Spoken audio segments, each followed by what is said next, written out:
What's up, YTPC? Uncle Willie coming to you from the Mobile Lounge. Friday afternoon, overcast, kind of chilly, windy.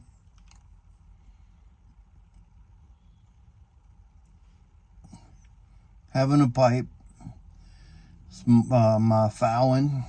It's a Burgund line, short for Burgundy, like the wine, because it's got the cork accent band on it from like when you would have the cork from the top. Beautiful grain on it. I love the matte finish. Craig over at Hiking Pipes, he had one and made me want it. That's what I saw his. His a different shape, but he took his and buffed it up on a buffing wheel and made it shiny. It's not mirror shined, but it's still a good looking pipe. He didn't mess it up by no means. It gave it accent by making it more shiny than what this is. I like mine, and plus I don't have a buffing wheel, so mine will stay matte finish.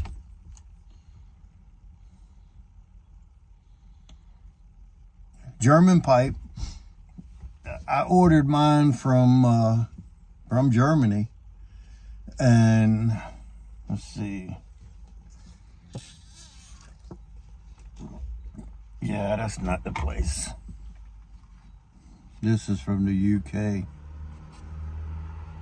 That's something different. I think I got it from GQ. GQ, yeah. Anyway, smoking some Peter Heinrich special curly special.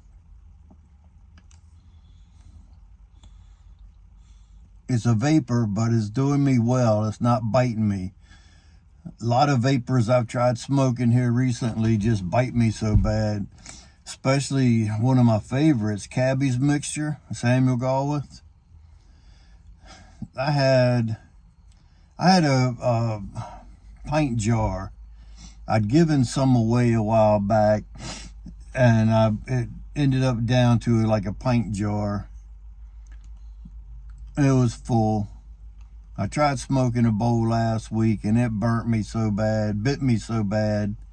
I ended up shipping it out and sending it to somebody else that he smoked a bowl of it before. I'd let him have a bowl, and he really liked it. So I was like, I just let him have it since he can enjoy it better than I can. Now this stuff here I'm enjoying pretty good, so sorry buddy, you won't be getting this. This is a keeper.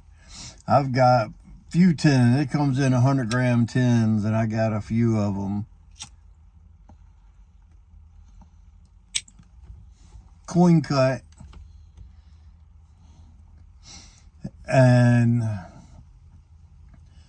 But it being a coin cut, it gives you different ways that you could break it up and make it, pack your bowl out of it. You could just shred it all up into like ribbons, which what I typically do. You can fold and stuff. They're a little small for that, in my opinion, so I haven't tried that. Me folding stuff with some of the bigger flakes and stuff, it just never worked out for me. I ended up having half a bowl of half burnt tobacco, so I just had to keep lighting it. So I don't do the folding stuff method.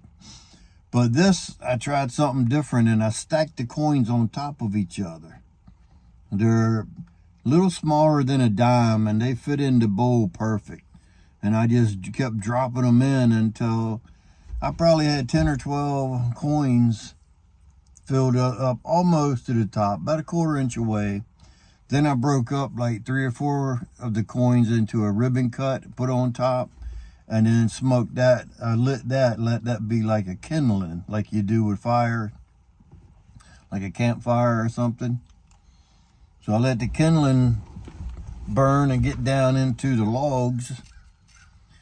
The only thing about stuff like this is the Virginias, the sugars in them create a crust across the top, and it'll make it hard to light, and people keep putting fire to it, trying to light it, and all they're doing then is just burning it because it's not getting through that crusty layer of the Virginia, of the sugars that have formed.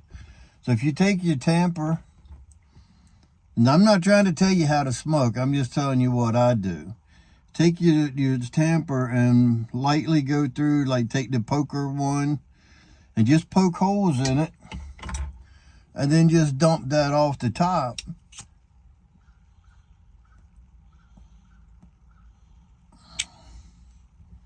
And it's like getting a new bowl.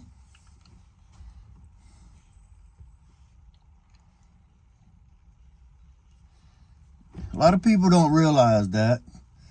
A lot of people just keep tamping, and all you're doing then is just packing the tobacco down, and you can't smoke it. Then at the end, when it won't light, you dump it out, and you got that much of a bowl. If you keep taking that layer off the top as it forms, you end up smoking your bowl all the way down. Like I say, I'm not telling you how to smoke. I'm just telling you what works for me. It might work for you.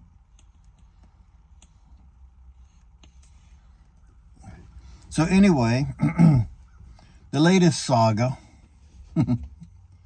I need a new key fob for my vehicle. Coffee. A couple weeks ago, a month ago, whenever I had to take it in and get the alternator fixed, 2 weeks ago, I guess.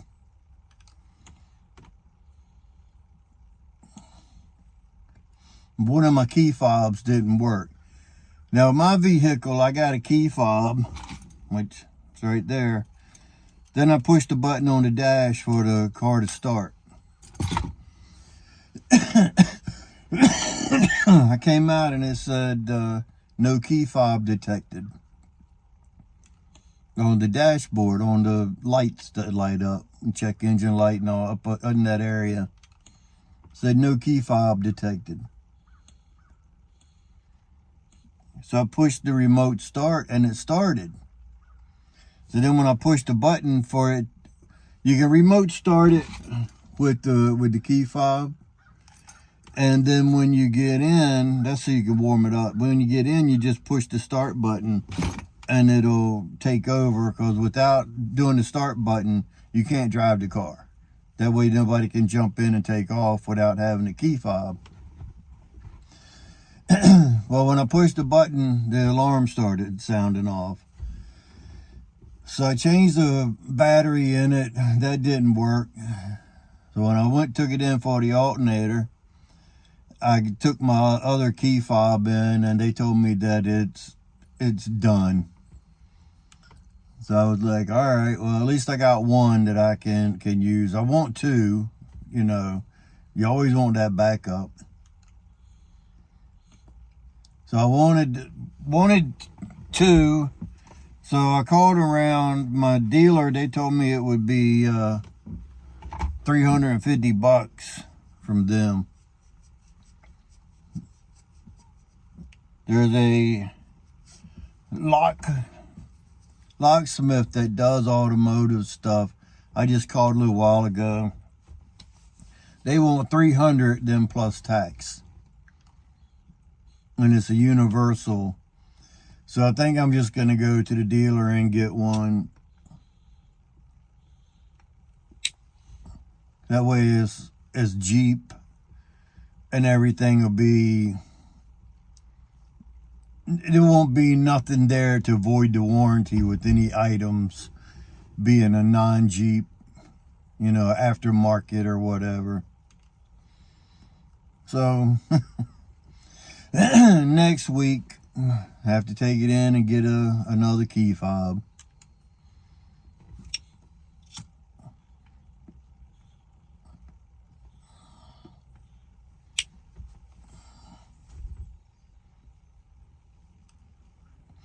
It's always something, ain't it?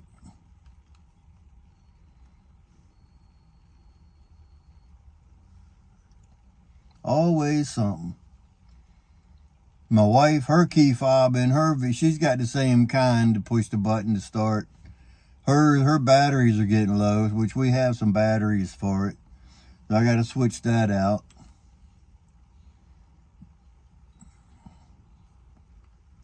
So anyway, happy weekend.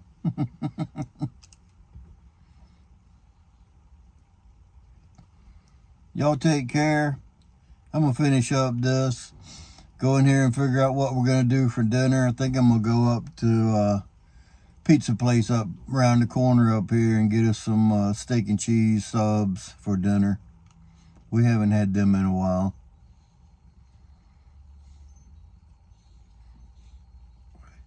So, remember, if you stay ready, you don't have to get ready.